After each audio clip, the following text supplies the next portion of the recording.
Celui-là, vous l'attendiez, aujourd'hui on parle du Galaxy Z Fold 3.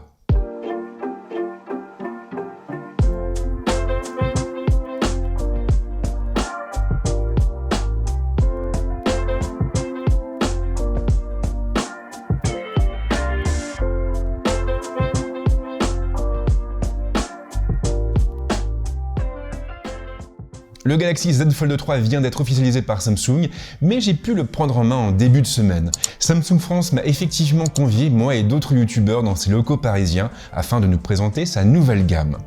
Je me suis donc rendu sur place et j'ai pu rapporter plein d'images. J'ai effectivement eu l'occasion de jouer avec le Galaxy Z Fold 3, mais aussi avec le Galaxy Z Flip 3, avec les Galaxy Watch 4 et avec les Galaxy Buds 2. En tout, j'ai donc rapporté plus de 33 Go de rush, ce qui veut également dire qu'il faut vous attendre à quelques vidéos dans les jours qui viennent. Et justement, on va ouvrir le bal avec le smartphone qui était clairement le plus attendu, à savoir le Galaxy Z Fold 3. À première vue, rien ne change. Le Galaxy Z Fold 3 ressemble à s'y méprendre à son prédécesseur, et ce n'est pas forcément une mauvaise chose.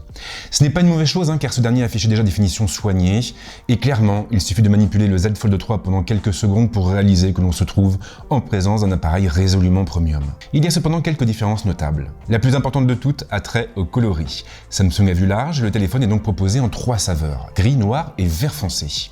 C'est bien, mais ce n'est pas tout, car tous ces modèles optent pour une plaque en verre mat à l'arrière. Ils seront donc moins salissants en main. Moins salissants, mais aussi plus résistants, puisqu'ils bénéficient d'une certification IPX8, ce qui est une première pour un smartphone pliant. Et en prime, on aura aussi droit à du Gorilla Glass Victus à l'avant et à l'arrière pour éviter les mauvaises surprises. En outre, Samsung a aussi amélioré le film en plastique qui recouvre l'écran interne afin de le rendre plus résistant. Autre différence notable, le module photo. Il est toujours placé au même endroit avec un peu plus de rondeur. Il ressort aussi moins de la plaque. Si le Galaxy Z Fold 3 reste très agréable en main, il est aussi un peu plus épais. Maintenant, la différence n'est pas non plus flagrante. Le format globalement ne change pas et le terminal embarque toujours 2 écrans. L'écran extérieur s'étend sur tout un pan du téléphone avec des bordures très contenues et une caméra frontale logée dans un poinçon.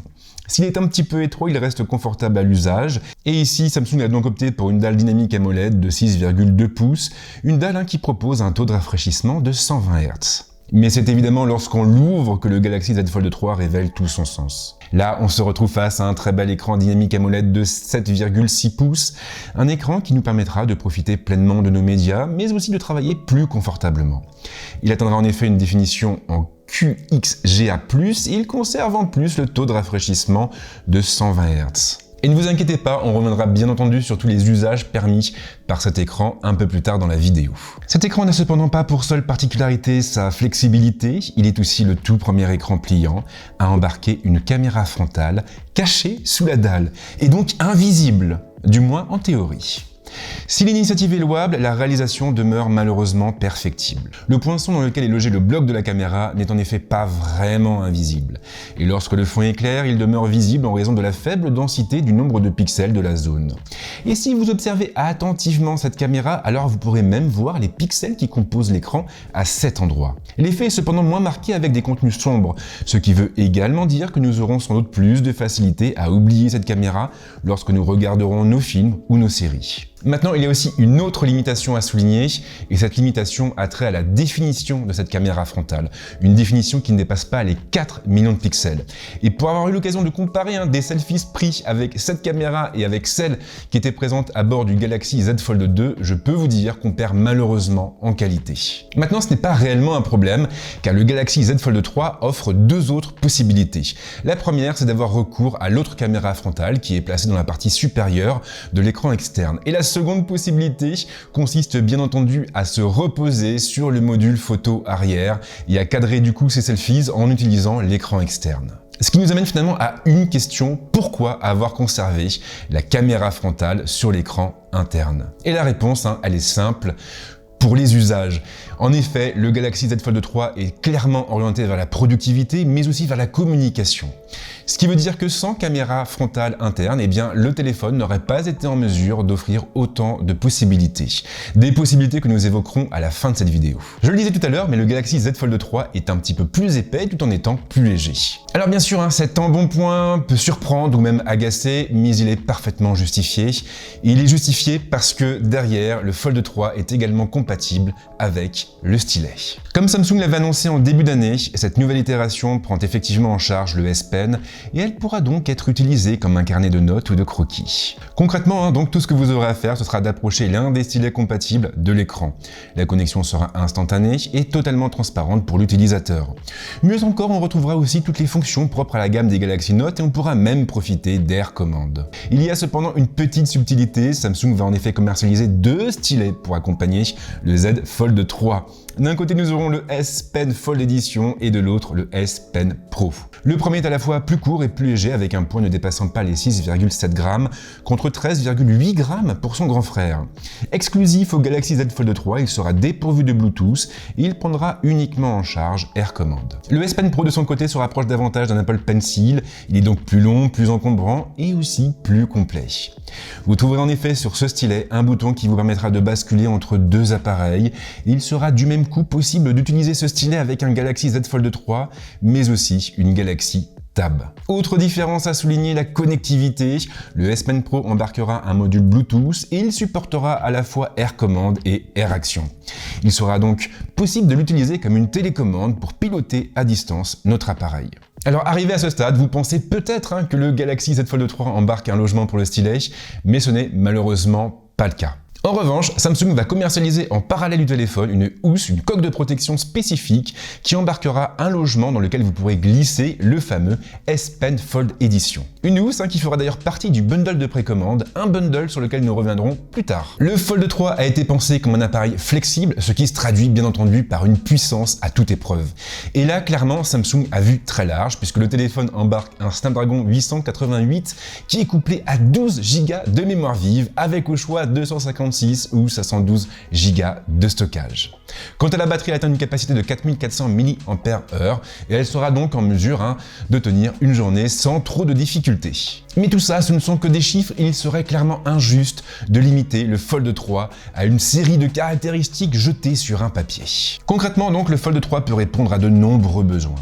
Ses écrans 120 Hz en feront un compagnon idéal pour les joueurs et encore plus avec la belle diagonale de son écran interne.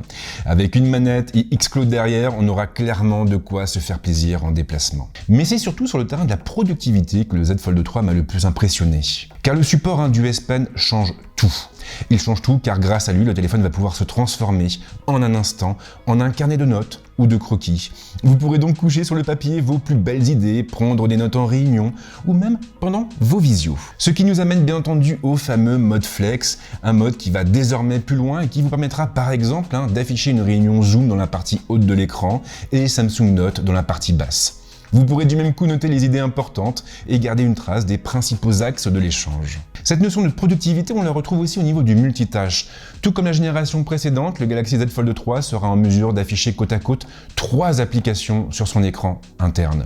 Et vous pourrez bien entendu faire passer des éléments, des informations de l'un à l'autre, ce qui facilitera par exemple le travail des chercheurs ou des étudiants, puisqu'ils pourront prendre des notes en consultant un site ou n'importe quel autre type de contenu.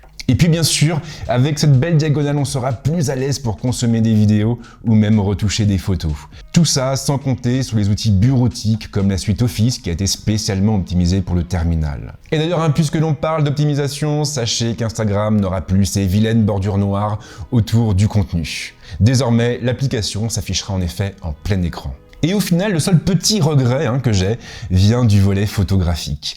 Samsung n'y a pas touché et on retrouve donc le même module dorsal que sur le Galaxy Z Fold 2.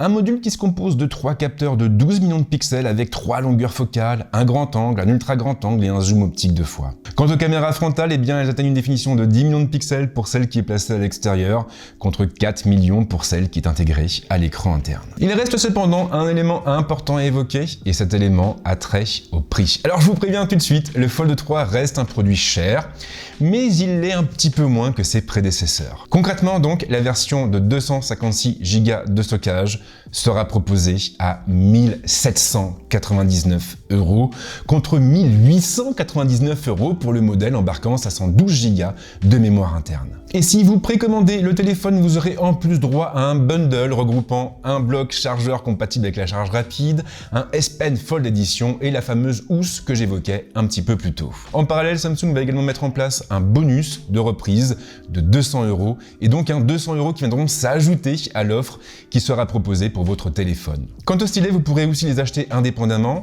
Le S Pen Pro sera proposé à 149 € contre 99 € pour le S Pen Fold Edition. Voilà donc pour cette prise en main rapide du Galaxy Z Fold 3. Je tiens une fois de plus à remercier Samsung France de m'avoir invité et j'espère qu'ils ne m'oublieront pas pour les tests. En attendant, si vous avez des questions, des remarques, eh bien n'hésitez pas, les commentaires sont là pour ça. Et en ce qui me concerne, je vous souhaite de passer une bonne semaine ou un bon week-end. À très vite, ciao.